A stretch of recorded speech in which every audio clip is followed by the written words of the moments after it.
Ça, c'est après la chute, donc après avoir consommé l'arbre de la connaissance du bien et du mal. Amen. Nous sommes dans Genèse, chapitre 3, verset 20. Adam donna à sa femme le nom d'Ève, car elle a été la mère de tous les vivants. Amen. Amen. Donc en fait, donc comme je disais, ça veut dire vivant. J'ai fait un peu de recherche par rapport à justement au niveau des textes massorétiques.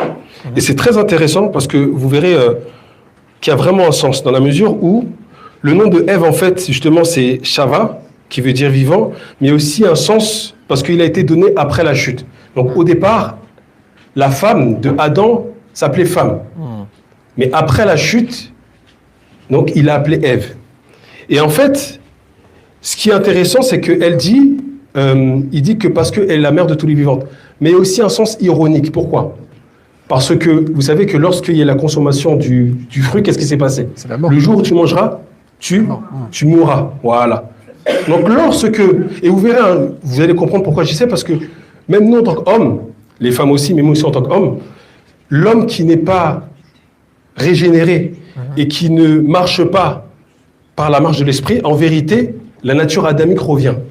Et en fait, on a tendance, justement, Adam, ce qu'il a voulu dire par rapport à ça, c'est que c'est comme si qu'il a voulu mettre le poids de la culpabilité. C'est pour ça que lorsqu'il a dit Ève, c'est pas forcément, comment dirais-je, amélioratif, c'est pas forcément voilà, positif. C'est que derrière, il y a un poids de culpabilité. Mettre une certaine culpabilité, parce qu'il dit tu es la mère de tous les vivants, mais c'est ironique, parce que c'est par elle, en vérité, que la mort est venue. Je ne sais pas si je me fais comprendre.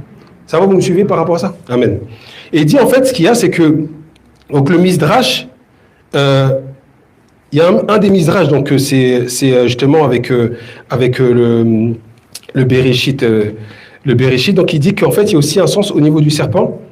Donc en fait, le fait de mettre, donc c'est pas forcément une insulte, hein, mais en tant que mémoire de l'épisode. Donc c'est une manière de mettre en mémoire la culpabilité en Ève. De dire, souviens-toi, je te donne ce nom-là. Avant, tu étais femme. Il a dit hein, dans Genèse 2, voici, on l'appellera femme. Après la chute, il a appelé Ève.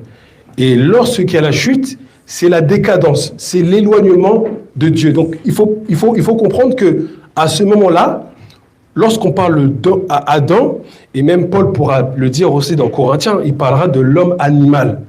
Donc, l'homme animal, c'est l'image de l'homme adamique. Celui qui est bestial, celui qui est régi par les sens, celui qui n'est pas centré sur le Seigneur, mais qui est centré en fait sur ces sens-là. Et donc là, en fait, ce qui s'est passé, c'est que